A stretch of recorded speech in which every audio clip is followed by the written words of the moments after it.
Features live coverage of an African safari and may include animal kills and carcasses. Viewer discretion is advised. Good morning. It's freezing cold here in the Greater Kruger National Park. You're watching Safari Live.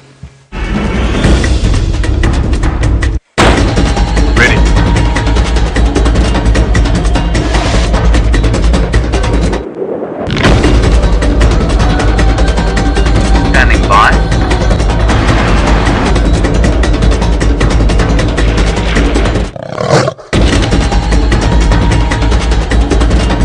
Five, four, three, two, one. You are live.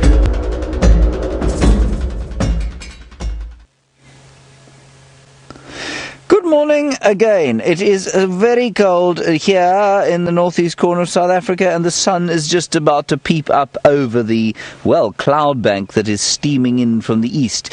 I think the cold front has passed us by, and although it is now 13 degrees centigrade, 55 degrees Fahrenheit, and many of you will think that is a ridiculous notion to say that that's cold, well, we feel it's the coldest morning of the year so far.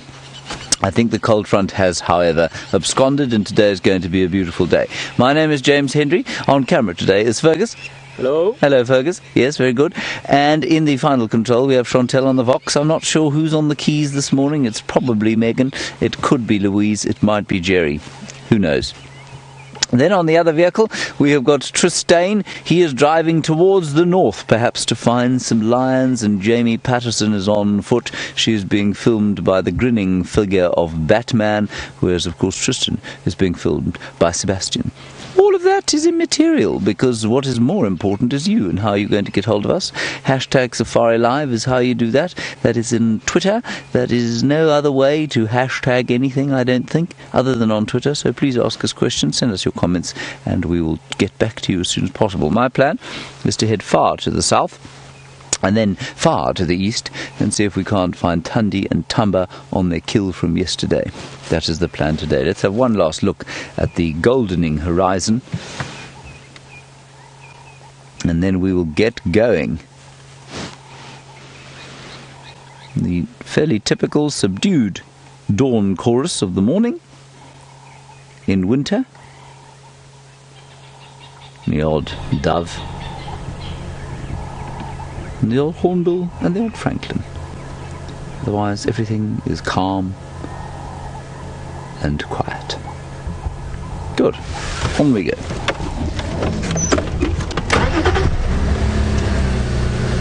Now, I know that to many of you, you must think these people are lily-livered. How can they think it is cold when it is 55 degrees Fahrenheit, 13 degrees centigrade? I don't know myself, but I have to tell you that we really do get very frightened when it's cold. Ooh, I've made you a nice picture there, Fergus. Do not tell me I never do anything for you. Here comes the sun. I may be forced to do something deeply illegal right now, if you can believe it.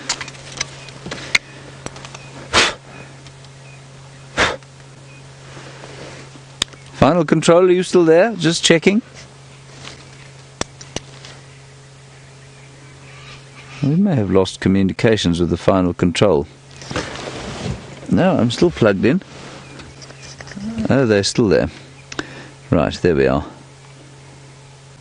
This is magnificent. Isn't that just too gorgeous for words? Wow. Oh, and there's even a bird flying across there, Fergus. Did you see the bird? No. It was so amazing. It was a roller. I can hear it rolling. I think we'll have to wait here until that sun's fully up.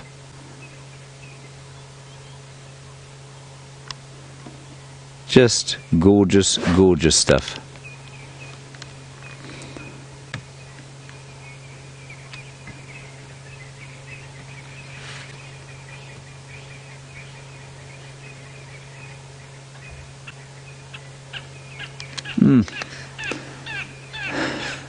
It's really special.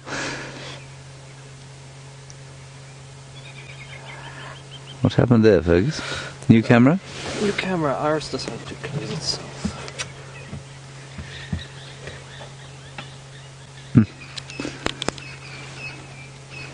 I'm really quite gobsmacked by the view we have now.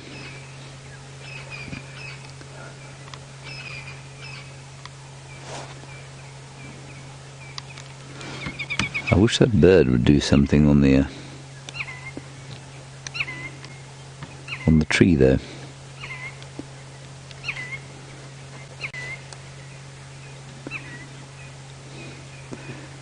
Hello, Chris. You're wondering if there are any traditional songs that are sung to greet the sun. Not that I know of out here. Yeah, I don't know any. You might want to ask Jamie the next time you see her. She is, of course, on Bushwalk with Rex on, who will be far better placed to tell you about local songs that may or may not be there to greet the sun. This is a quite astonishing picture, I must say. Wow.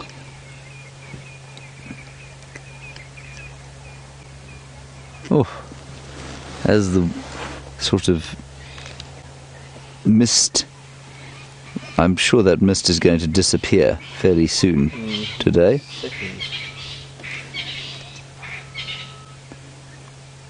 I can hear the wassailing of some guests about to go on drive.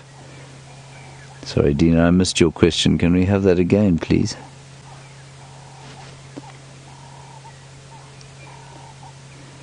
Dina, you want to know what the bird call is. I don't know which bird call you mean, Dina. There are lots. There's some Franklins calling. There's some... They're going... And then we have the hornbills going... And then we had a roller going quack, quack, quack, quack, quack. Then we had a grey go-away bird going quack, quack. And that's about it, really.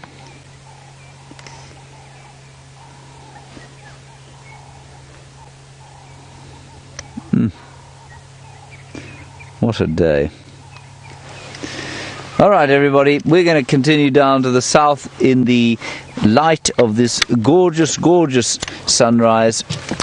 While we do that, let's head across to Tristan and see if he has managed to find you anything yet on the northwestern fringes of Djuma.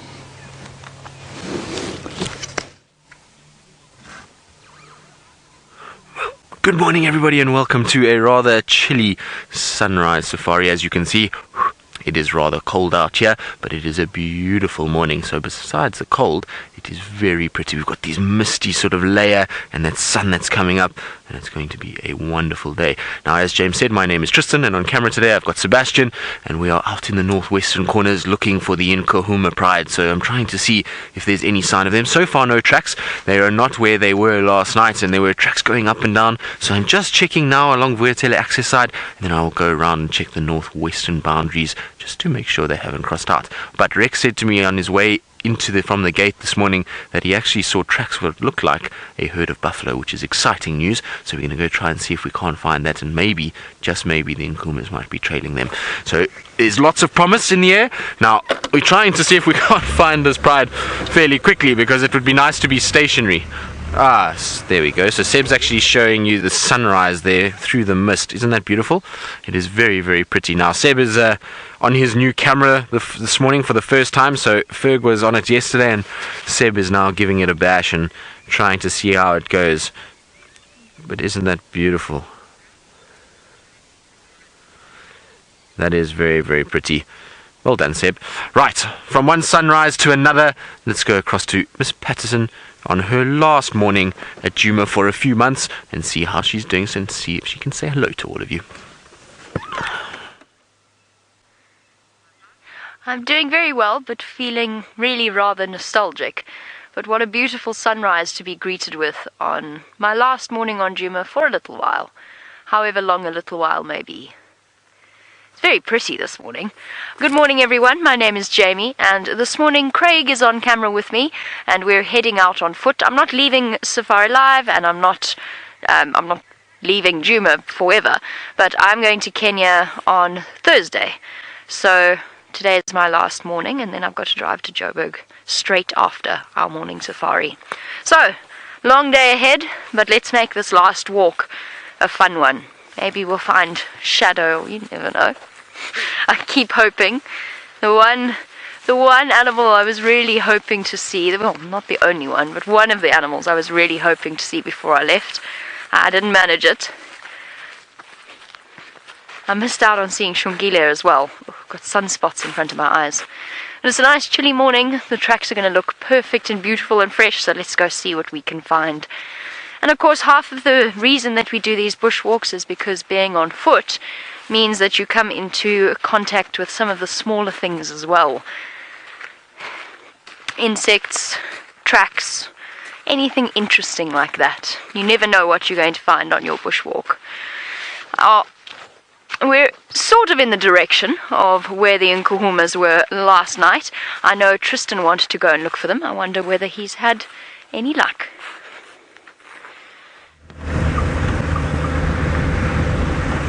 Well, we're still driving northwards and heading towards the boundary, and so no change just yet, and must say it is freezing driving like this, and I'm glad we're not anywhere near the Mulawati. I feel sorry for James because he's going down Twin Dams Road, and that must be very cold down there, so I'm glad we're more on the sort of higher ground at this stage. I still don't see any signs or any footprints. There's just tracks for a herd of elephants going towards Arathusa Simambili cut line. I don't know if these lines are still on our side. I think they might have just crossed back to Simambili or somewhere that way, because I don't see any tracks coming back our way, although there's a little game path here, and I thought I saw a track on the game path here. No, those are not fresh tracks in any way, shape or form. Very old. That was from when they came in the other day, so very disturbed and not really too many to look at. It looks more like sort of impalas and things like that have walked on top. An impala right there. Nope, still no signs of them, so I don't know if they would have come back unless they've used the sort of northern access right on the boundary, which means that they in all likelihood would have gone into Buffelshoek or Manyeleti, and I think they might have got back to Simambili. But let's just try and check one more time and go around. Yo, look at that, Seb, isn't that beautiful? That is amazing. Now just looking to our right, we've got these marula trees and this mist and the sun that is just sort of coming up over all of that. It really is a phenomenal sight. There we go. Look at that. The grass is gold this morning. Very, very pretty.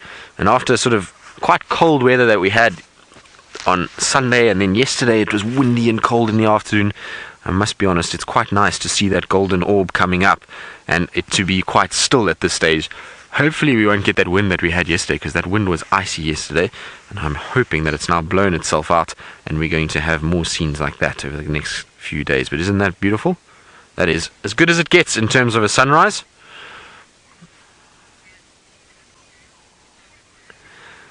So, Kat, you're asking, is it weird to be this cold at this time of the year? Not really, Kat. It can get this cold in winter. It's just that we've come out of a summer, and so we're not really used to it. We always say this every winter, oh, it's so freezing, it's so cold, and that's just how we are, unfortunately. But it is cooler than it has been, and so this is definitely the coldest morning we've had, but by no means freezing cold for the winter months that we do have here. Sometimes in the winter it will drop even lower than what it is this morning, but it is quite cold. And the reason why it's so cold this morning is because Sunday we had very little sun, and so the ground itself would have lost a lot of heat, and then yesterday we had that icy wind that blew, and so everything was quite cold and cool, and it means that now when the sun does come up, there's no heat radiating off the land in any way. There's also no cloud cover to hold any heat that has radiated off the land, and so we get this very cold wind, or cold weather and cold air settling on the surface of the land. But it will warm up very quickly. Already I can feel that sun has got some warmth to it, so we should be fine in a little bit. As soon as it kind of gets a little higher, we'll find that it'll get a lot warmer. Right, now James Henry has struck the first blow of the morning and has been successful and found himself a spotted critter to show all of you. Well, yes, very luckily, we just decided to come, rather than go straight to Chitwa to see if we could find Thandi and Thamba, we have come to the hyena den, and there is a tiny little baby hyena, which you met yesterday with Jamie, to great excitement for all concerned. And I must say, that's very special, isn't it? Tiny little thing. And I'm not sure we're quite in the right position. I just stopped the car immediately we got here, because I thought we'll just get a quick view. Yeah, I'm going to move now. In fact, I'm going to just see if it isn't better around the corner there. Isn't it wonderful?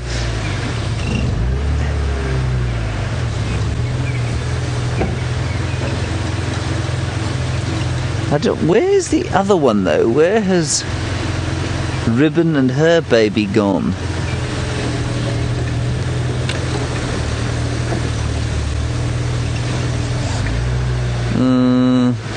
Have you got a shot through there? Not really.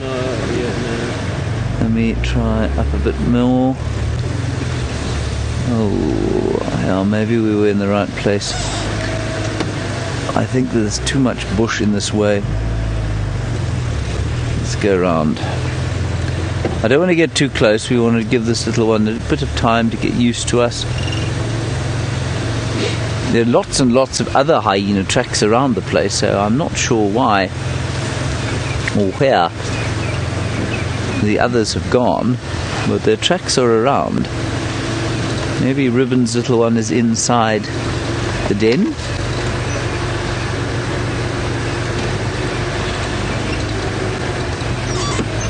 Let's see what it looks like from here. Absolutely hopeless. We were in perfect position to start with. Why did you move, Henry? What an idiot you are. We'll go straight back round there.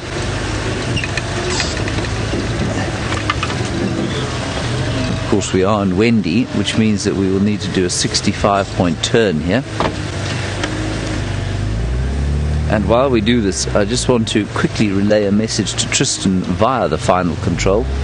And that is that if Tristan's lion tracks are not where he wanted them to be, if he feels the need to go to the leopards, I feel it would be churlish of me to selfishly keep the hyenas to myself and expect to have the leopards as well.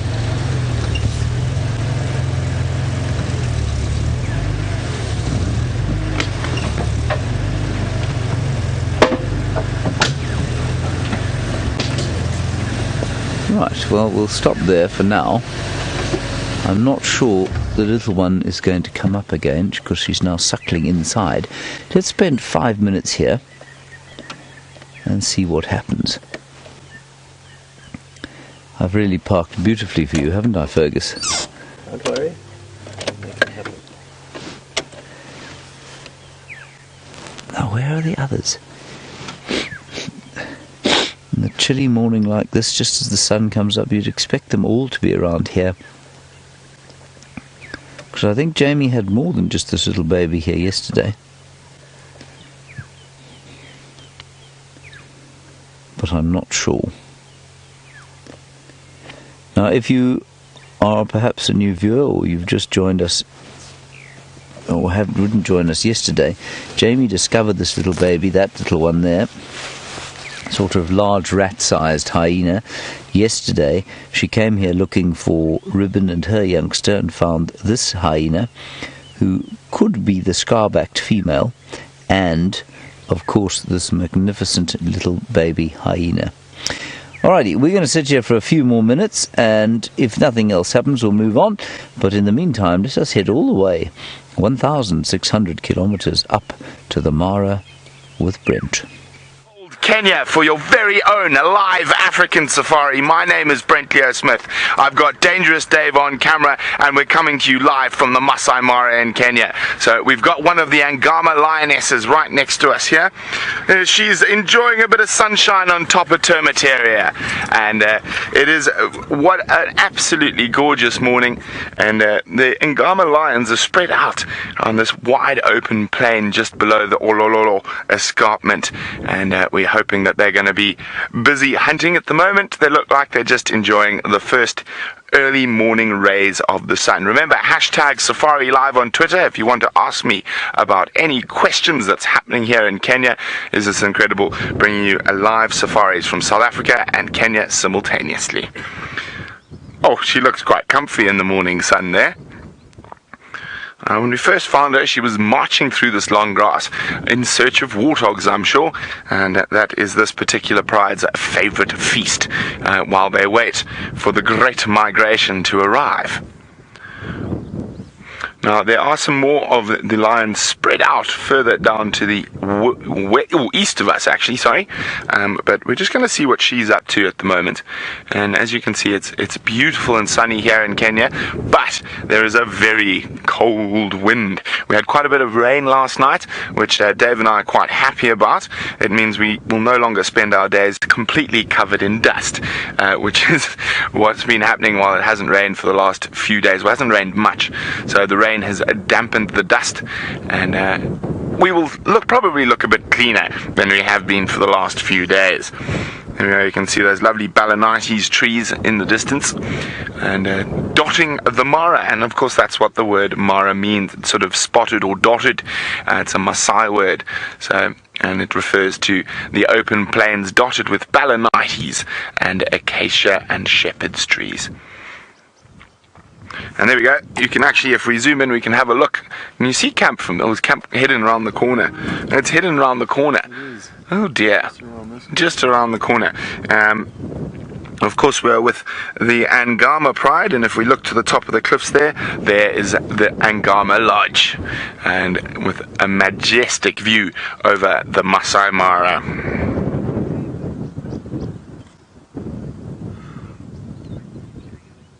White Lady Eolyn would like to know, what is the most exciting sighting we've had so far? Wow, that's a difficult question. Probably some of the cheetah hunts. They've been quite exciting, and well, Dave's had 3 attempts. Unfortunately for Dave, yet he hasn't seen a kill, but Eggsy and I saw one. I'd say the cheetah, and then of course the hyena and the buffalo. We haven't managed to get a lion leaping onto something. We've seen them attempt a few times, but they haven't leapt onto anything just yet. Now, there are some tipple skirchies in the distance on the other side there, Davey, and I think there's another lioness apparently somewhere down here. I spoke to the guides this morning, but we spotted this one as we were bumbling down the road. And there we go. They're the Maasai giraffe, tipple skirchie. Now this seems to be this pride's favorite area. We see them around here quite a lot.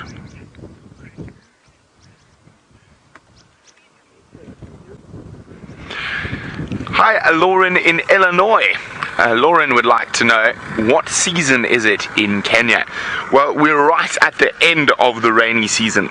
So the big rains, there hasn't been that big a rain compared to what normally happens, but we have had a lovely bit of rain. You can see the grass is nice and long and there's some greenery in it, and so with the end of the rainy season, you have 2 rainy seasons here.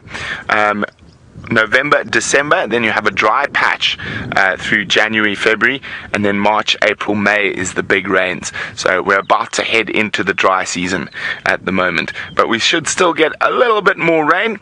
And now, we often spoke about, when we were in Djuma, about how there's only really 2 seasons. There's wet and dry, and it's pretty much a little bit different here because we're very close to the equator. In terms of temperature and stuff like that, it is very, very constant throughout the year. So, and in terms of temperature, it doesn't get too much hotter, too much colder. Your average minimum temperatures are around 10 degrees Celsius in the middle of the night, and your average high is around 28, 29 degrees. Now MJ was wondering about the temperatures, so it's pretty standard. It very seldom goes over 30 degrees Celsius and very seldom drops below 10 degrees Celsius. So a very temperate climate, very pleasant, and of course we're very high here. We're at about 1,600 meters above sea level, where we currently are at the moment. Up on top where the camp is closer to just over 2,000 meters above sea level.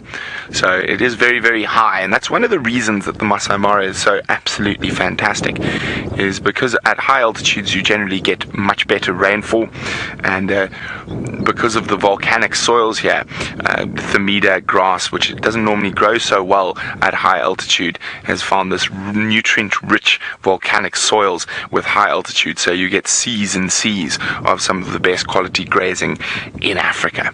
And of course that's what attracts those 1.6 or so million animals that form part of the Great Migration.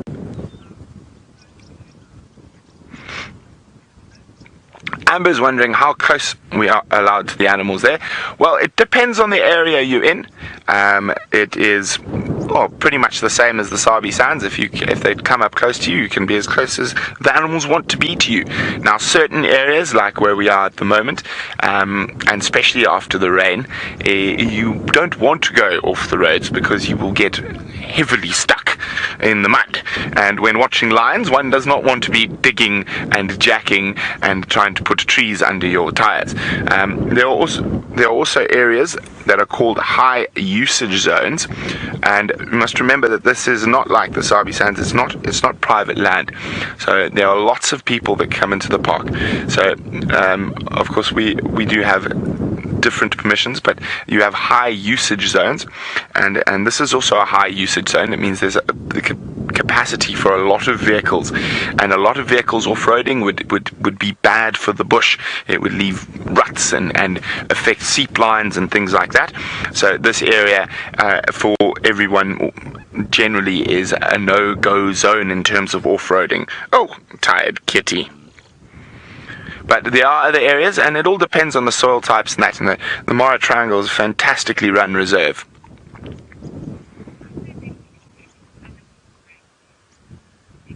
Lexi's wondering whether we've had any animals through the camp. Well, Lexi, we do. We get quite a lot of animals in camp. The most common would probably be the zebras and the eland.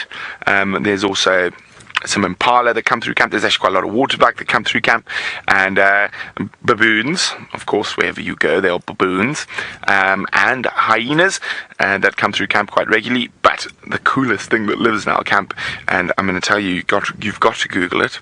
It's called a Kirk's dik-dik. It is possibly the cutest, sweetest little antelope that has ever lived in the history of cutest sweet antelopes. It makes a Steenbok look meh. It makes a Duiker look buh. It makes a Sunni look meh. So go have a look at a dik-dik online and just Google Kirk's dik-dik. They are the coolest little creatures, and we've got about 3 or 4 that are actually resident and live in and amongst our tents. Now, they're quite interesting because for a little antelope, they're mostly nocturnal, so they only come out really at dusk and dawn. Dave only saw his first one a couple of days ago, but we do want to get Dave's eyes tested. So they are quite shy and retiring, but the ones in camp are actually quite relaxed around people, because there's been the builders and everyone up and down and around. So it has been quite a pleasure to watch the little dik-diks. And the black bush babies. Oh yes, well remembered, Davy. Now there we have a subspecies of thick-tailed bush baby that we see quite often in and around camp, and the coolest thing about them, so thick-tailed bush baby is quite different from the one you see at Djuma. They do occur in South Africa, much bigger and fluffier, except these ones are so big and so fluffy, and they're black, so it's a mineralistic race of thick-tailed bush babies. Isn't that absolutely incredible? So a subspecies of the normal thick-tailed bush baby that occurs in these forests up on the escarpment and down towards the river. Now, we're going to move to see if we can find the rest of the Angama Pride. Hopefully they're not as snoozy and sleepy as this lovely lady. But while we do that, let's go see at Jamie, who's scratching around in some scat.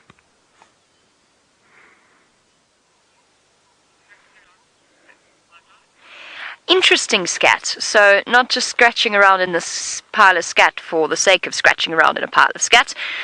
We've got something that we don't really often see. And the funny thing is, I have walked on and driven this road 1,000 times, probably, I would say. I've never realized there's a genet latrine here. This is the first time I've ever noticed that there's a genet latrine, which is really very cool, because it means that a genet walks here each and every single night. This is the fresh pile of genet scat over here. And you can just see the tiny, I'm not sure how clearly they're showing up because we're still in the shadows. And they're tiny little paw prints over here. And then where it went and stood and defecated and squatted down there. And then if we look here, we've got genet scat of various ages. So there's a relatively old pile. And then if we look here, at this point, this genet ate something nice and furry. We've got an even older collection of genet scat. And it's a nice opportunity because we don't really see them or talk about them all that often. Our genet is a funny little cat-like creature. It looks like a mixture between a mongoose and a cat, and I'm sure that Tristan or James will have a picture for you. Perhaps they can show you exactly what it is that they look like. We've got a camp genet called, I say Genevieve, but the rest of the camp's calling her Jenny. It's definitely a her this time. We haven't had a situation like with Gregory the tortoise, where Gregory turned out to be a female tortoise after we named her. This is actually definitely a female genet, and she comes and she watches us from the tree. Not every night, but relatively frequently. The other night, Tristan came back to the camp that we're living in and saw her sitting sort of with her beautiful posture up on my car. So she likes to spend a bit of time with us. This is very fresh, obviously. This is from last night. We don't have an obsession with scat just because we want to play with poo. It tells you a great deal. I need a pair of tools here. Let's see what this genet's been eating. Now, genets are little carnivores, so it'll be after things like insects, and I can see quite a few exoskeletons in there. It's eaten a little bit of grass as well, and probably some small rodents, I would say, would be likely as well. I can't see any little bones, though. It all looks as though it's exoskeletons.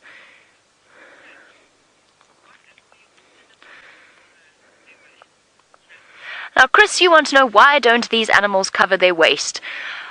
Different animals have different approaches. It's an interesting thing. Not all animals cover their waist.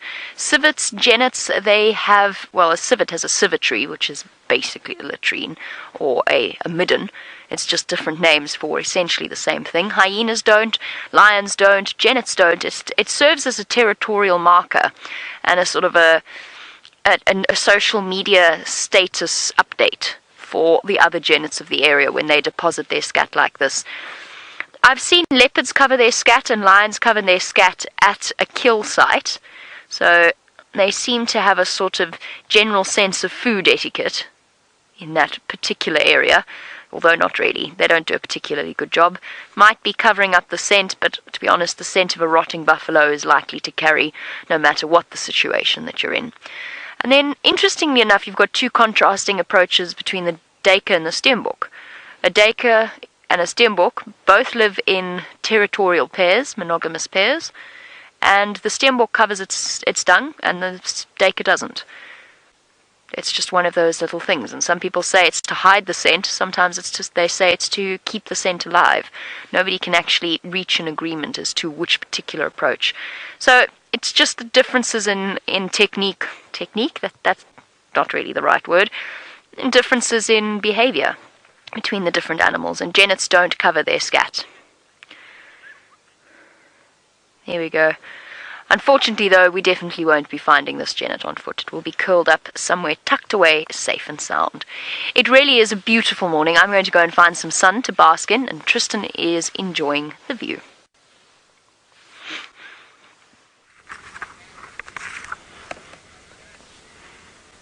Right, so as you can see, we are just admiring the beautiful view that we currently have over the sort of eastern side of the reserve. There's that mist belt, the sun coming up, and not only that, we're also just trying to warm up a little bit, so it's nice just to sit in the sunshine for a little bit and enjoy the sun that is beating down on us, isn't it, Seb? Oh yes, I agree. Right, now Jamie said that we should try and find you a picture of a genet, so I'm trying to find you a nice picture of a genet, but it seems like I don't have the greatest picture with me, but we can at least have one here. So Seb, if you want to come back towards me. So Genevieve is quite a special genet, actually. I'm sure Jamie told you about it, but we really enjoy seeing her around, and she's very inquisitive, often coming into camp and looking around. And the other day I actually found her on top of Jamie's car at Inga's. She was just sitting there watching the world go by. It was quite funny to see. But this is what a genet looks like. They're a sort of long, slender-bodied animal.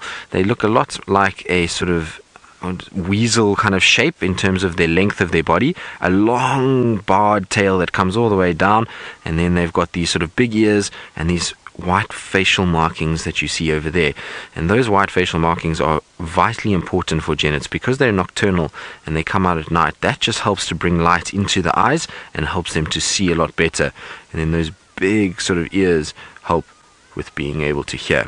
Now we get two different species of genets in this particular area. We get a large spotted and a small spotted genet. Now this particular one that you're seeing there is a large spotted genet, and the reason why we know that is because of the tip of the tail.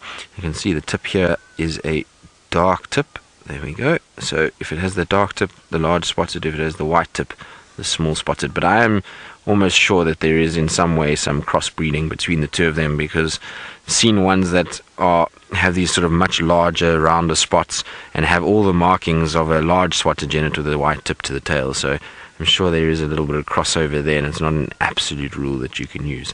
But these guys are incredible hunters. You can watch them sort of slink around, and they'll go after all kinds of different things, from birds to small mammals, insects, and then obviously they've around camps are very prone to trying to scavenge out of a camp and find food scraps around kitchens and those kind of areas. So a lot of the lodges you go to, there will be some sort of resident genet.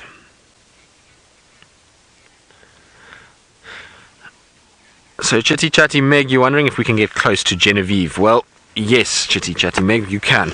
The other day, I think when she was sitting on Jamie's car and I walked past, I must have walked past within about 3 meters of her, and she just watched me coming past. She's so used to us moving around, because she comes into the kitchen in those areas to try and sort of see if she can't find food. She's used to us moving there, and she sees us walking around. As long as you don't kind of approach directly towards her, then you're normally fine. If you go right up to her, then sometimes she can get a little bit shy and kind of run away. But if you go slowly, sorry, I'm just trying to get all my books arranged again.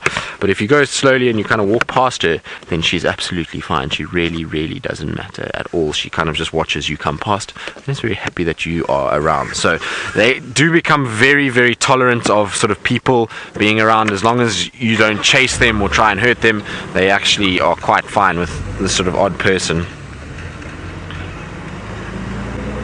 Now, we've warmed up sufficiently, so time to carry on. Unfortunately, our Inkahuma tracks crossed into Simambili, and they were found quite far from the cut line, quite a long way west actually, towards Simambili Dam, so they're that side. So we're now coming down and going to check if we can't find any sign of shadow or anything around Treehouse. And while we do that, James has got something very tall, unlike himself, in a Ferg.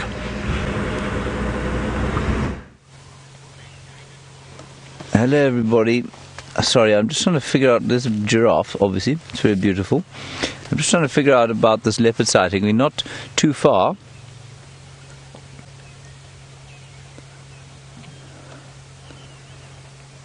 Alright, I think we're not quite ready to go into the leopard sighting yet. There's still 1 or 2 people there. So we'll carry on and see and now have another good view of these giraffes. We're here on the Chitwa airstrip.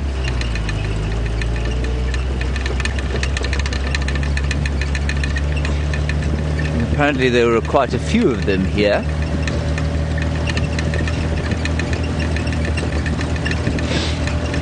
Unfortunately, they now seem to have disappeared. Oh, look. Now, Kristen, you were asked a question. Asked a question about how long tracks usually last on the road. Forward a few meters. Line him up with the sun. Kristen, it really does depend on what they are and what substrate it is. Is that fine? So, for example, oh, very nice, Fergus. Can you see the giraffe? No. I can't either. On sort of wet, sandy soil, they'll last for, days at a time. On very dry, sandy soil, you won't see them at all after, sort of a day. But in the clay, they can last for years. There we are. Well done.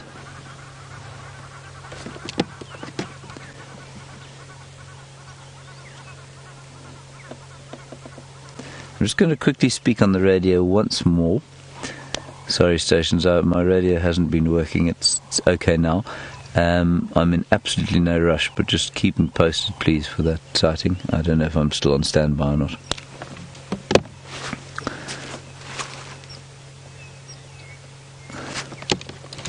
Perfect, thank you very much. No rush.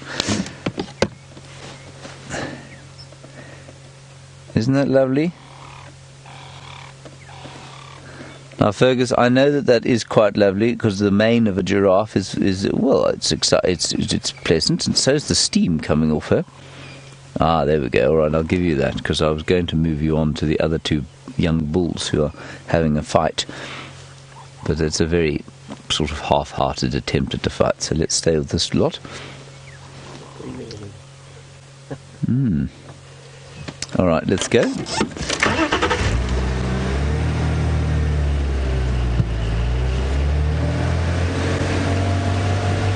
Now, we have quite a lot of nice giraffe action going on here. There are giraffe all over the place. I'm going to leave this young cow over here, and I don't mean cow in a derogatory term, my dear. You're very lovely. You eat your leaves. I want to see these two bulls who are having a fight with each other.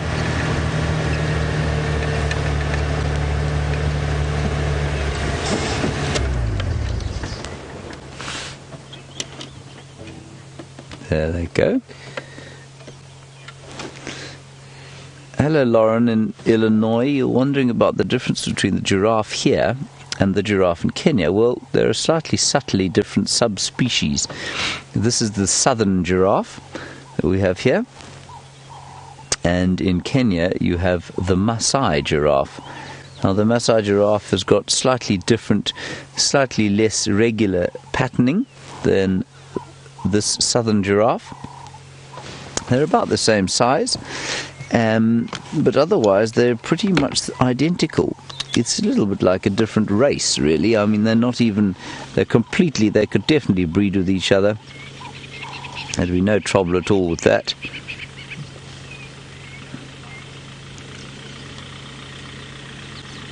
So it's just a slightly different sort of, the easiest differentiator is a slightly different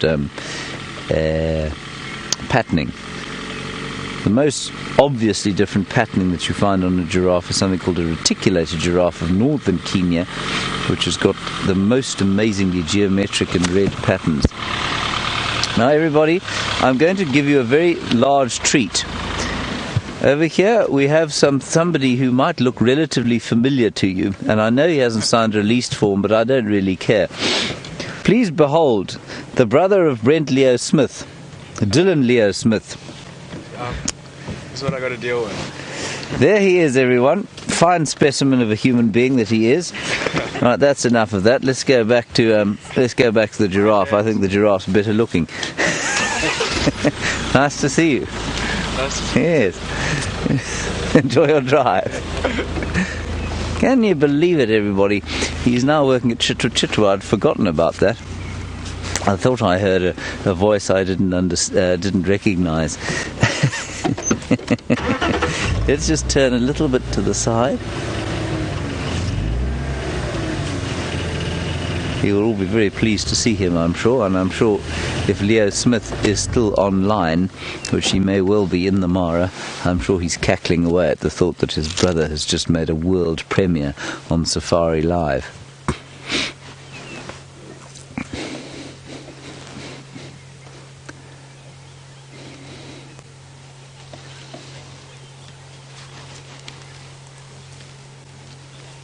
Jade, you're wondering if I've ever seen a leucistic giraffe. I have not seen a leucistic giraffe. That's for those of you who don't know, that means a very sort of pale coloured one.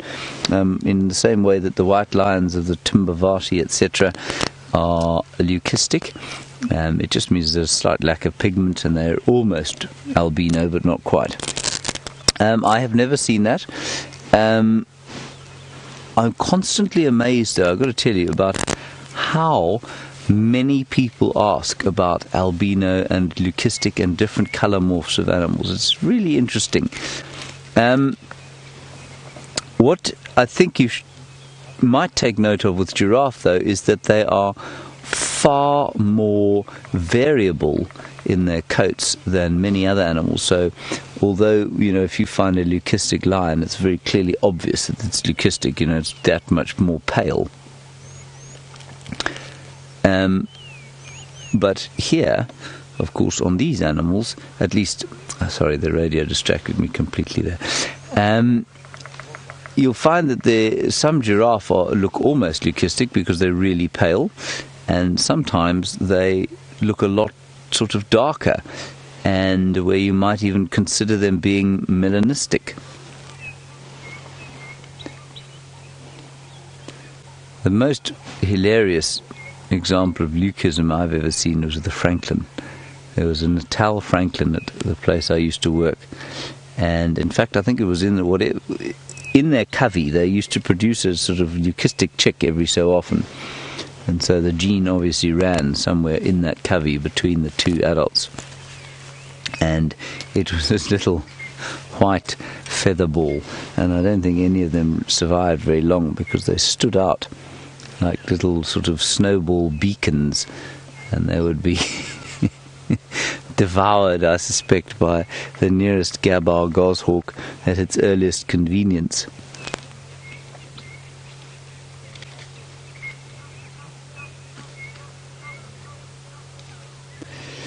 Now, Teresa, you want to know if there's a height difference between male and female giraffe. There is indeed a height difference between male and female giraffe.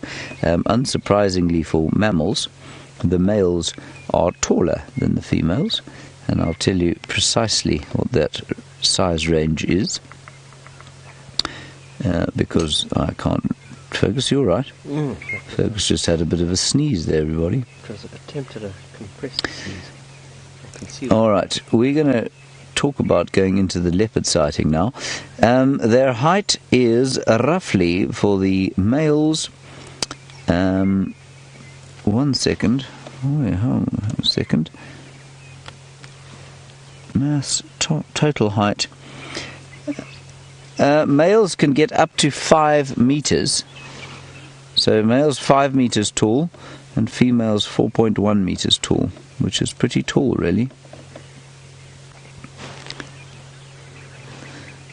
Well, so that is a 900 millimeter difference.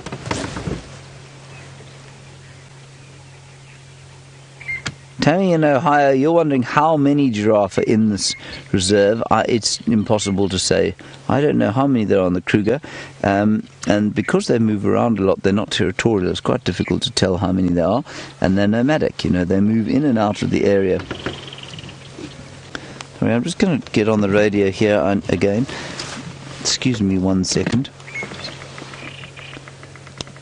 Sorry, Mike, confirm that there is now space in the Thandi sighting.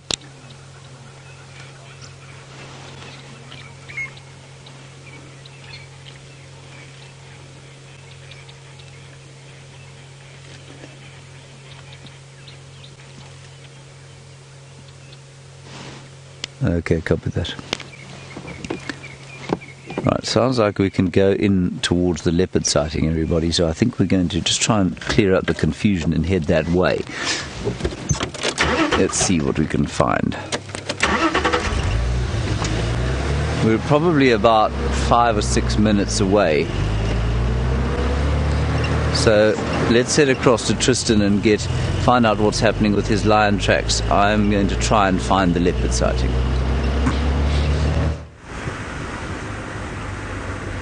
Well, James, as we said earlier, the lions have crossed into Simbambili, so no chance of that. I believe there's also tracks for 2 male lions that went north into Manyeleti, so it's all rather busy. I'm just waving to some of the guys that I know from Simbambili that are just coming past me now. So Sips and Service who work there, obviously colleagues of mine when I was there, so always nice to say hello. But we are now checking the sort of southern boundary area just to see really if there's any sign of shadow and cub or Hosana, Shongile, any of these leopards that could be hanging around. It's worth just going to have a look. Also going to probably pop past Treehouse Dam and just see if our old buffalo bull is still there, or if there's any sign of any elephants. It'd be really still good to catch up with Fang's herd. I have still trying to find them, but it's difficult. Their last tracks went towards Arathusa, and I think they might have gone onto Arathusa itself and crossed out that way, and so once they're that way it's really tough for us to find them. So hopefully she'll make an appearance at some stage in the next few days somewhere around here, and we can then see how she's doing. I'm sure she's fine. Like I say, if she was really in trouble and something had happened to her, we would have found a situation where there would have been a carcass reported, and there would have been vultures and all those kind of things, which we haven't seen. Even though yesterday was cold and windy, it was still very sort of sunny, and that means that it would have meant vultures would have been flying quite a bit yesterday, particularly with that sunshine and wind. It would have actually made it quite easy for them to get around. So we found they would have been moving around, and definitely somebody would have come across that. So she's not ill enough that she's got any problems like that, but hopefully she's just not in any discomfort at this stage, and that kind of whole scenario that played out the other day has played itself out completely, and she is now back to being her normal self. Well, I hope that's the case anyway. Now let's just check here. This is always a good place to look for any tracks as they come from Little Gowrie side. No. It really is interesting though, just to have seen the kind of change in the royal cubs. We used to see Shongile and Hosana fairly regularly in all these areas, and as the days have gone by, it's become harder and harder to find them. They seem to kind of come in and out all the time at night, but not really spending too much time here, and I don't know what it could be the cause of that. We know Thandi and Thamba have spent a bit of time here as well, which maybe is sort of why they're spending more time to the south. There's very few leopards in the south and on Hofmans or that area that could potentially chase them. There's really only Shadow on Hofmans, but she's in this northwest corner, so there's no one that sits south of them, and maybe that's why there's just a lot more kind of going on at this side. But it's strange because it's not like we've had heavy lion presence here that would push them southwards. We haven't had the wild dogs spending a lot of time here that would also push them south. So it's not like there's that much pressure, and I'm surprised at just how little we've seen of them over the last sort of 2 weeks. It could be that they're finding a food source south of us that's very easy, and in some of the pans there that are drying out, maybe they're utilizing that as a method of survival. But it would be really nice if they decided to come and started spending a little bit more time back this side again. Now, we're going to go towards Treehouse Dam, see if maybe, just maybe, one of them is not there. And while we do that, let's go across to Jamie, who must be relishing the sunrise as she walks along this morning. That I definitely am, especially because when the sun rises, it does give us a really beautiful view of the spider webs that we see out here, particularly on a morning like this morning when there's actually quite a lot of moisture in the air, and it creates this beautiful lit up effect.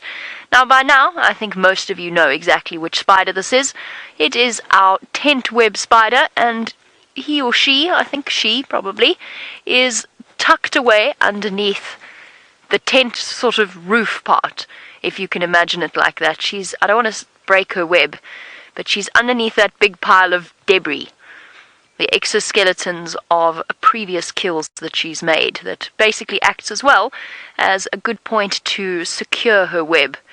And because I've got this viewpoint, I've actually had a chance to examine the web in a way that I haven't really in the past. And what's interesting is there's a network of sort of, I guess, a catchment web along the outside, away from the tent structure itself. There's a sort of a network of blocks that are about 1 centimeter squared, roughly. Obviously, they're not all even, but they're about 1 centimeter squared in area, all the way up and around the tent structure. And then the tent structure itself, oh, sorry, girl, just whacked her web. The tent structure itself, the blocks that she's made with her web are about 1 millimeter squared. So it's this very, very fine, almost like a mesh of the web. She's basically created a mesh. And it's such a fascinating approach, because the catchment web, nothing's actually going to enter into the mesh part unless it's very, very small. Everything else is going to get caught by the catchment and sort of support web that's on the outside. It's really interesting. She also has a few unwelcomed visitors.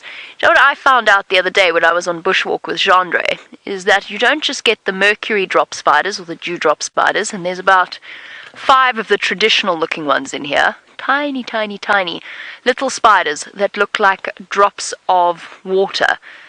And Craig, I don't know if maybe if you come around here it might be easier to see them. They are... It's going to be really tricky for Craig because he can't get right in there. But they're all in there. The tent web spider's underneath her pile of stuff, and then there's the little dewdrop spiders. I discovered that there's a red one as well. I've never seen a red one before, and now all of a sudden this year I'm seeing a whole load of red dewdrop spiders. So the ones that you usually see are bright silver. Now there's one with a very shiny red abdomen as well.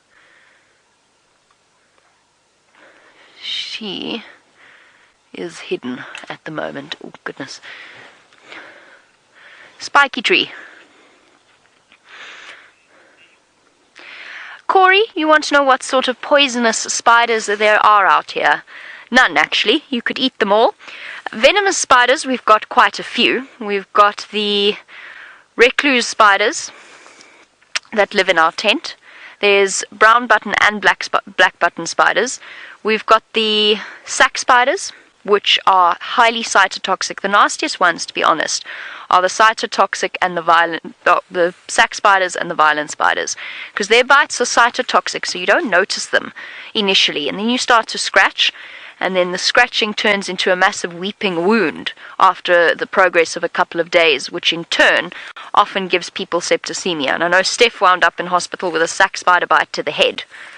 Or was it a violent spider? Can't remember. It was one of the cytotoxic spiders. So those are the big ones that you need to watch out for. And actually, the spiders that live in our vehicles and in our tent, we don't need to be too bothered by them. Even though they've got the most potent neurotoxic venom, it's unlikely to kill an adult.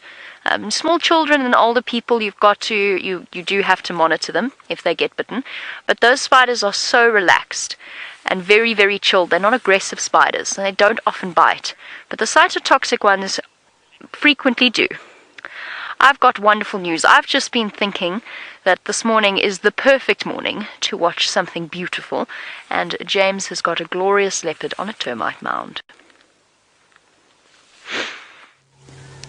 I do have a glorious leopard on a termite mound, the great Thamba, aka Bigglesworth the Big Ears, is sitting here on a termite mound, looking rather regal, I must say. Good morning, sir. How are you? Is he not magnificent? His mother is somewhere around here.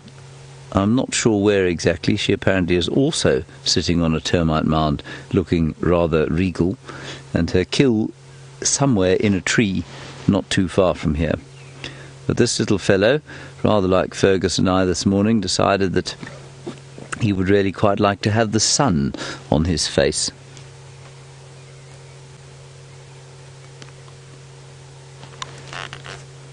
He's slightly inconveniently got some grass in front of his face, which is not ideal, but you know, we'll put up with these things.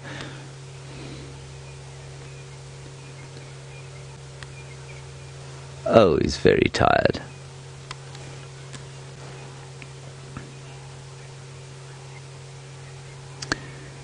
Now, Bill, you're wondering why a male leopard would kill a female leopard. Well, that is a difficult one to answer, and I suspect you are referring to the unfortunate demise of a Shiluva, the leopard of Buffel's Hook, who was unfortunately unceremoniously dispatched and then eaten by Tingana, the dominant male of this area. Oh.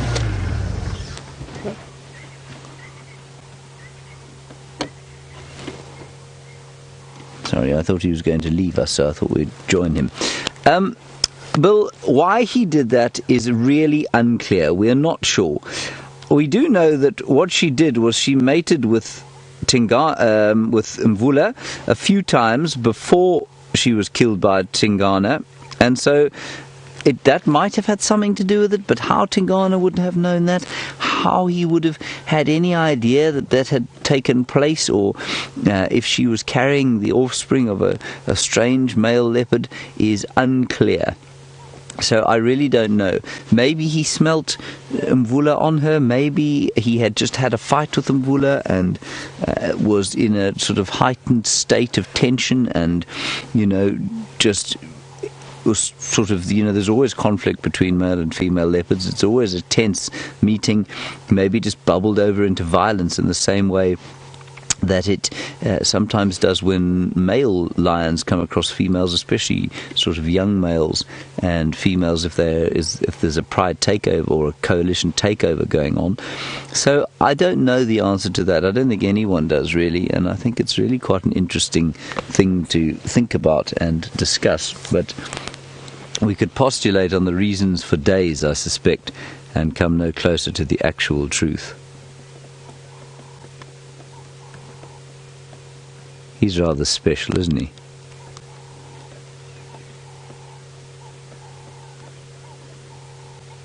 Oh, that's great. Hello, boy.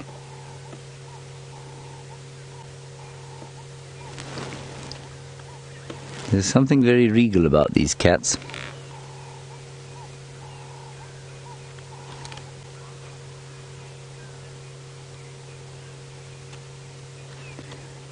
Addison, you say it's gorgeous. It is absolutely delightfully gorgeous. And the light could not be more perfect. And that, of course, means... Well, doesn't mean anything. It's just because the sun has in the perfect position in the sky.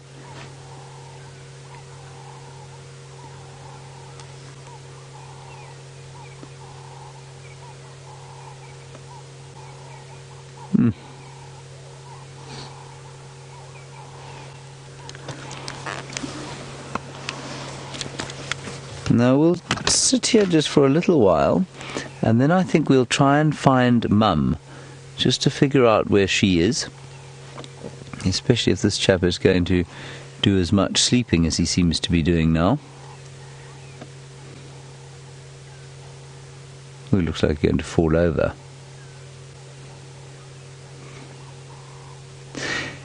Yes, ladybugs and daisies, I agree with you, but I'm not sure that I agree with the sentiment you've expressed. You say he looks like he's growing into his ears nicely. Unfortunately, I agree, he does look like he's growing into his ears nicely. I just really like the fact that he had those outlandishly sized ears. I thought that was wonderful. And now, unfortunately, them ears is normal sized. I know exactly what you mean.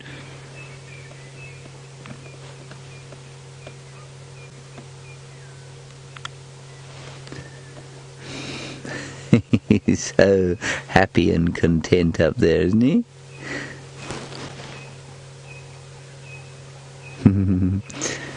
Colin, you're just 9 years old, and you're wondering if young Thamba here purrs like your cat. No, Thamba doesn't purr. Colin, he's got a different kind of a voice box. Now, if you touch your neck, what I'd like you to do is lift your hand and touch your neck, and you can feel a hard bit just below your chin. Now, that hard bit, somewhere just behind there, is your voice box. And that is how you speak. And your cat has the same thing, and Thamba has the same thing. But Thamba's is attached to his... Well, how do I describe this? It's attached in his body, if you like, in a different way from the way that your cat's is attached. And what that means is that he can't make a purring sound. When he purrs, it doesn't sound like a purr at all. It sounds like a terrifying growl. He makes a very loud growling noise.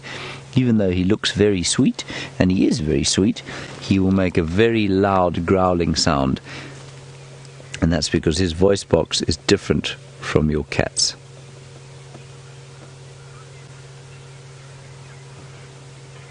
He's such a sleepy fellow. Right, everybody, just before we lose this great light, I'm going to suggest we go and see if we can't find his mum. I think she's just around the corner, and I just want to establish where she is before the other chap moves out of here. So if it's all the same to you, we're going to leave him for now. We will definitely come back if mum is not around. I just want to establish where the kill is and figure out exactly what's going on out here, because right now we're completely alone over here, which is wonderful.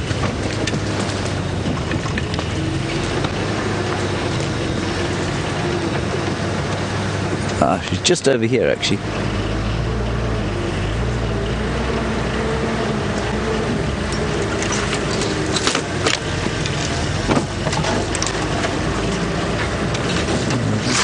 Ease our way down through here.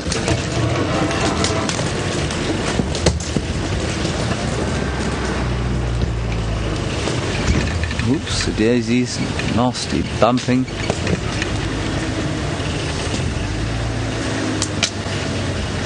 Now, Adele, you're wondering if Thandi could be pregnant again. It's highly unlikely. Thamba, as far as I'm aware, is 8 or 9 months old. And at 8 or 9 months, he is still dependent on her, still living in her territory, and therefore highly unlikely that she is going to be pregnant again. Now, one of the reasons we think that Shadow has had such difficulty raising cubs, she's over here, I think she's over here, is that she keeps coming into estrus, I think, round about when her cubs are about the age of Thamba, and then she kind of abandons them, and that's half the reason I think she's been so unsuccessful as a mother. And I'll tell you a little bit more about Shadow, because she is, of course, Thandi's sister. I'm assuming she's up this way. Yes, there she is. You see her, Berg? There she is. She's miles away down there. That's quite fun. Again, just look how many leopards we are missing every time we drive around the bush. Let's go towards her.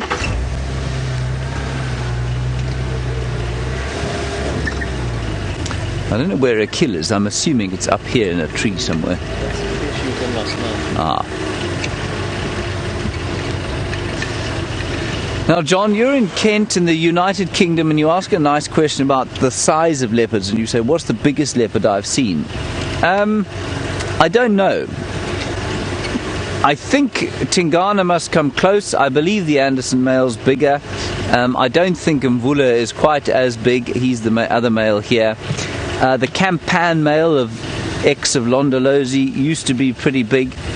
The kill is not in the tree here anymore.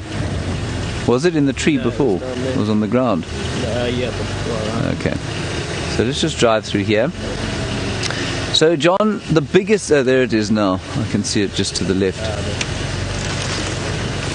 I'm going to just drive it in here so that the light is better for us.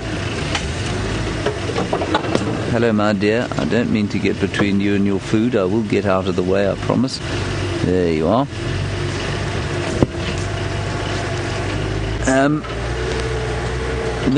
They will tell you that a male leopard can weigh up to 90 kilograms. Now, I don't know how many male leopards have actually been weighed at that mass, but the average for a big male around here is about 75 kilograms, which is, what's that, about 160 pounds or so. And the variation in their size is not enormous. It's not It's not great. And again, human psychology in these matters plays such a huge role, because I have never ever, in the same way that I haven't heard people say this for a lion, I have never ever heard anyone say, that is a small male leopard. It's always, oh, there's a big male leopard. And everybody who lives in an area thinks that their male leopard is the biggest male leopard that ever walked the face of the earth. And so it's actually quite difficult, unless you dart the thing and put it on a scale, to figure out who is actually bigger than whom. And so the Anderson male apparently is much bigger than all the others. I've never seen him. People who have seen him and Tingana say, yeah, he's bigger, but he's not, he's not it doesn't look like he's a different species bigger, She too is very daintily sleeping. And I suspect Thamba will come back this way at some stage. His young appetite will overwhelm him eventually.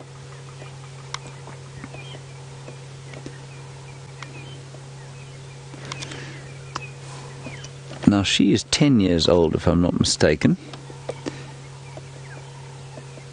And I think, I'm not sure how many cubs she's had.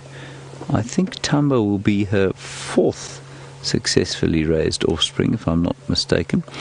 Randy, you're wondering if their pupils are always that small. Their pupils are very like ours, so they contract when it's very bright and they dilate when it's very dark. They do see very well at night, and they are round apparently as opposed to slitted, because although they are largely ambush predators, they do a little bit of chasing, and apparently that helps them to judge the distance between whatever they're chasing and whatever they're not chasing. Apparently that allows them to judge that distance more effectively.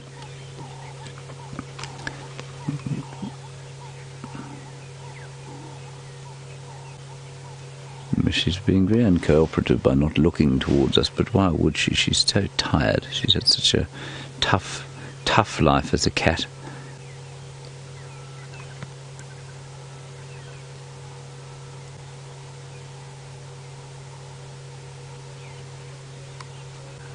The dawn call is just getting a little bit louder as we head towards the warmth, and the sun starts to heat things up. MJ, you want to know if she'll become aggressive if we get too close to her kill? Yeah, I think she would. I think that if I got out of the car and tried to sort of snack on her kill myself, I think she'd get very upset and she'd growl. She might even think about charging.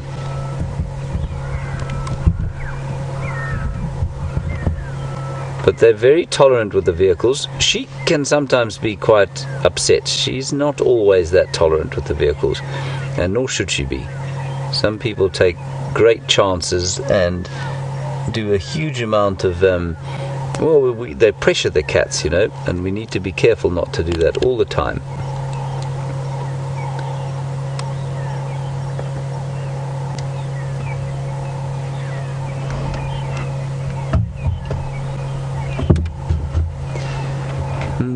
Now, John in Kent, you asked a good question about why she hasn't taken this kill into a tree. Why on earth would she sit here and allow the kill to sit on the ground like that, where it could easily be picked up by hyenas, it could easily be picked up by vultures. Vultures won't see it. John, I just don't think she feels sufficient threat. It's much easier for an animal to eat on the ground than it is for her to eat with it in a tree. And so I think you'll find that it's got quite a lot to do with the fact that it's just convenient to have it where it is, and because she doesn't feel sufficient threat, she doesn't feel the need to pull it into a tree. I hope that makes sense. Alright, we're not going to go anywhere from here. I'm going to sit here for a little while longer and see if she doesn't get out and start eating, And while we do that, Tristan would like to show you something a little bit smaller with teeth just as sharp.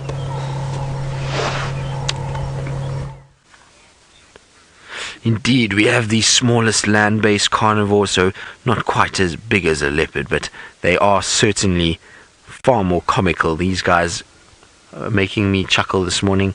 They kind of bounce around all over the place. You can see they're so curious as to what we're doing. What's going on? You're going to pull a muscle in your neck if you move around like that. I love how they watch us. Now, it's been cold this morning, so these termite mounds are the perfect place for them to sit and warm up. And you can see the sun is just starting to hit this mound nicely, and it means that these guys are going to end up with a situation where they're going to get nice and warm from the sun's rays, and then from there they will start to move around and start going hunting and look for any sort of signs of food. There you go, there's one on top of the mound at the back there, just watching out. There's always one that will be around kind of looking and checking what's going on and making sure there's no predator threat. And while they warm up like this, you'll often find that they actually sit very, very, very close to an entrance hole, or an exit hole should we call it, and you'll find that they'll then just sort of duck in as quick as they can. Now, there's no one there. No, there's one. This looks like two maybe coming out of the hole there. There we go. There's a couple little faces peering through the grass as well. And it looks like their eyes are almost watering from the brightness of the sun. And if I stare into the sun right now, I have the same problem. My eyes will start to water. And so I think just from them trying to warm up and watch us, they're staring too much into the sun. There's two now in this other hole as well. So the one that's open.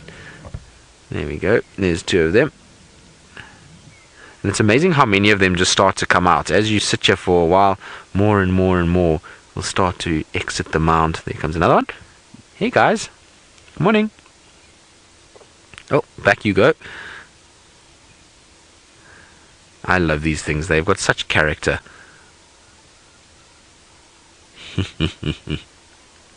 What are you doing? Now imagine trying to move your body that fast. Like I say, you'd end up pulling your neck muscle or something. But these guys are such agile little creatures that for them bouncing around like this is really no worry whatsoever. And they've got these sort of small beady eyes and those tiny little round ears. And they're all fluffed up this morning, so they're looking all puffy and actually a lot bigger than they normally do because of the fact that it's cold. They'll have puffed up a lot just to trap air against the body and make themselves feel a little bit warmer. Are you watching for birds of prey? Yes. Got to always keep an eye on the sky when you're a mongoose, because many of the threats that they have will come from the sky itself. You'll find things like eagles and birds of prey coming down and harassing them from time to time. So it's always important not just to watch us, but to check up into the sky. Now what's quite nice there is you can actually see their feet, and you can see the little claws that they have. So you can see why they're able to actually dig and make sort of these holes in the mounds, as well as to dig up beetles and grubs and all kinds of other things. Well, we're going to sit with our dwarf mongoose a little bit longer because I'm thoroughly enjoying their sort of movements and watching them sunbathe. While we do that, I believe Jamie has gotten herself into a situation with a big bull elephant.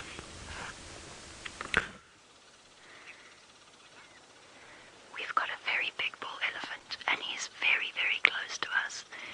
But we found ourselves, hello my boy, we found ourselves such a perfect position on a termite mound that we've really got quite a good safe spot.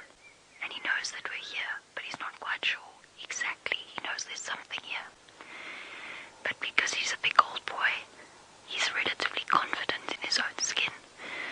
The younger bulls tend to run away, but these older gentlemen are fantastic to walk. Hi, my boy. I can actually hear him crunching. This was what I was hoping for my last walk on Djuma for a while, is to spend a bit of time with giants. Hey, my boy. Yes.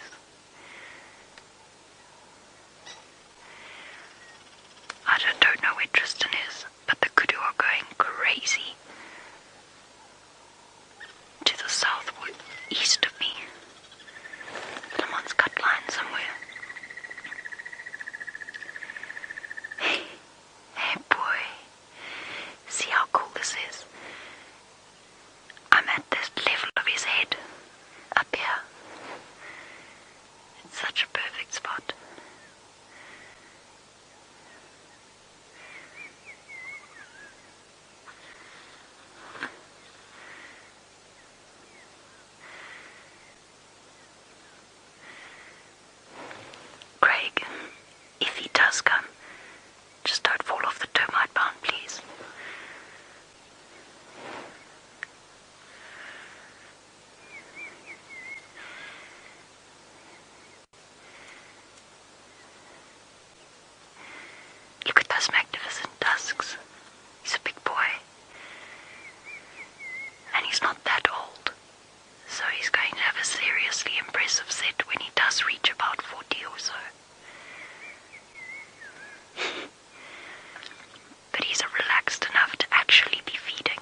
is still.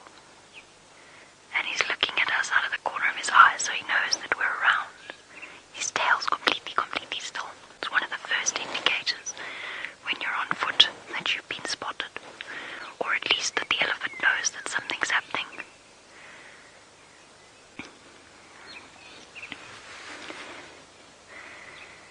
There we go, now his tail's swishing a bit.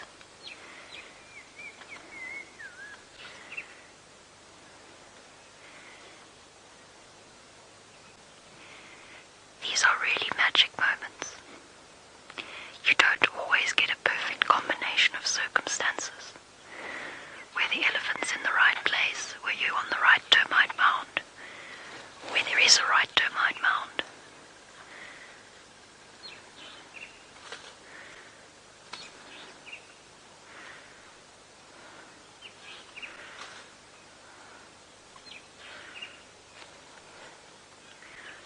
And this is the perfect situation because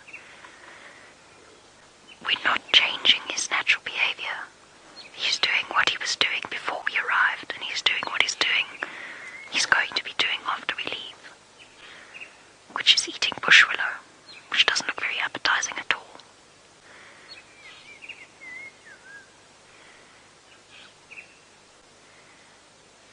The wind is perfect. The only thing in a situation like this that you've got to be careful of is moving away from the elephant, because he knows that something's here, he knows that we're here. So once we start to move away, he might decide to do a loop and just come investigate. Doesn't often happen, but it does every now and again. Get followed by a curious bull.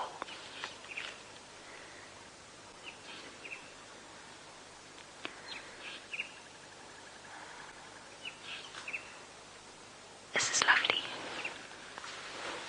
I can't believe how patient he's being. I didn't expect him to be this patient either. He stuck around.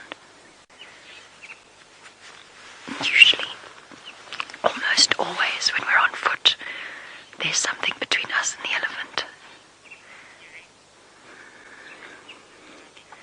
Now David, good morning. David's watching in Napa Valley.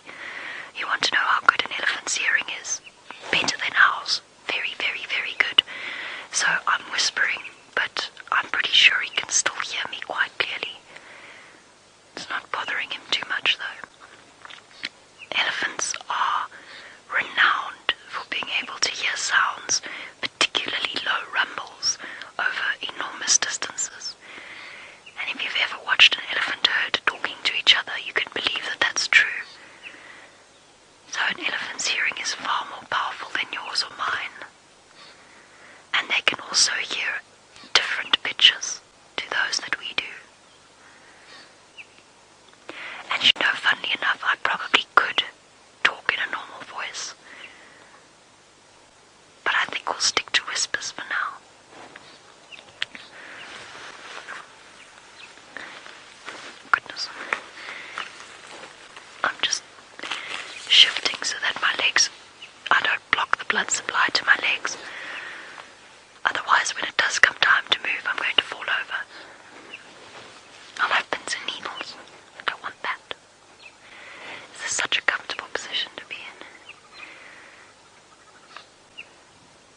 you'll see it with elephants' behavior as well.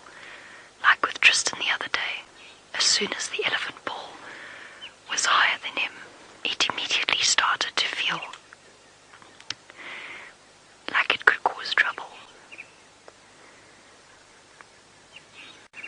So we're pretty safe. This is probably as safe as you can get this close.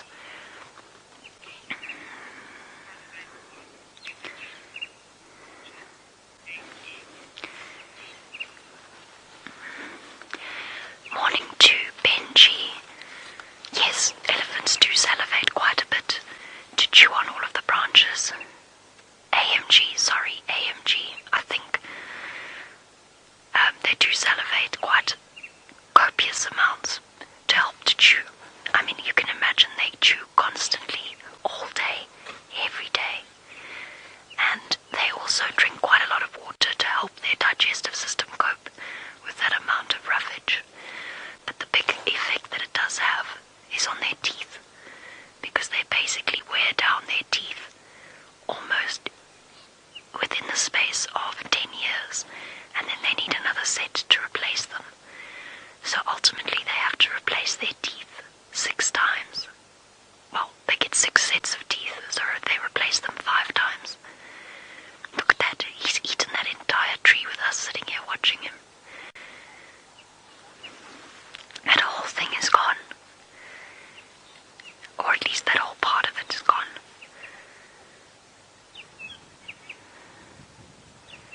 You can just imagine the effect that that has on the teeth.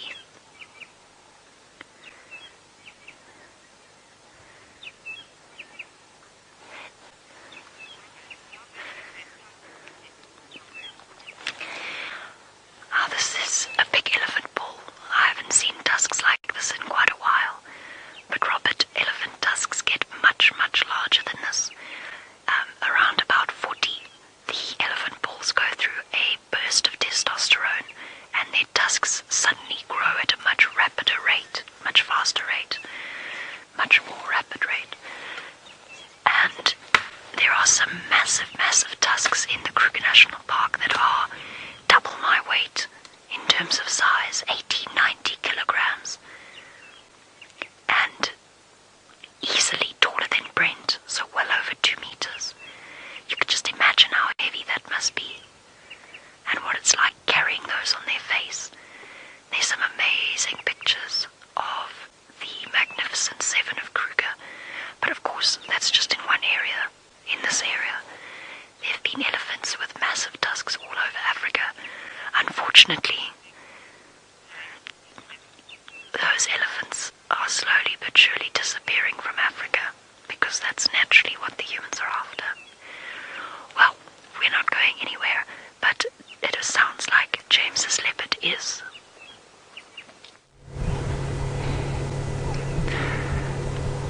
So she's just come down off the termite mound and she's calling the youngster. She's going, "Ow, ow, ow." And I wasn't going to move, and I've been tempted to kind of move. She's gone towards the kill, scratched at it a bit, and now I want to know if she's not just going to walk straight back into the shade and go to sleep. And she's clearly a little bit worried about where he is. She keeps calling him, and I wonder, maybe she's going to have a drink.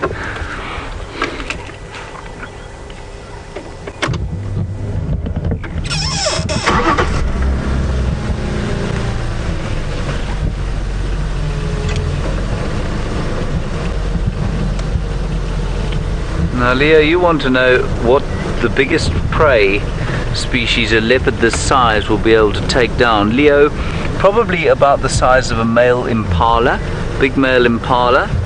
That's an adult that is, as an adult, probably weighs 2.5 times what she does. So she's able to take something 2.5 times her own mass. She's definitely looking for the youngster.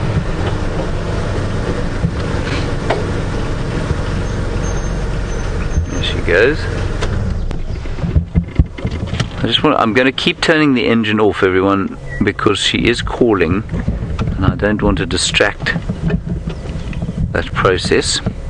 And there she goes through the bush. Let's move again.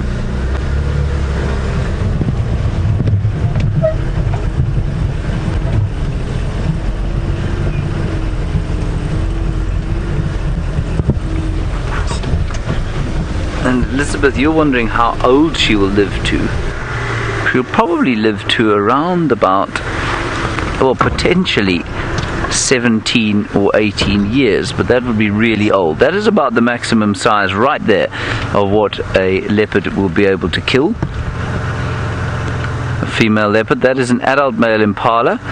He is dead because all he was doing over the last little while is concentrating on catching ladies. They've just come out of the male rut, and I think he was probably caught by that situation. Go ahead.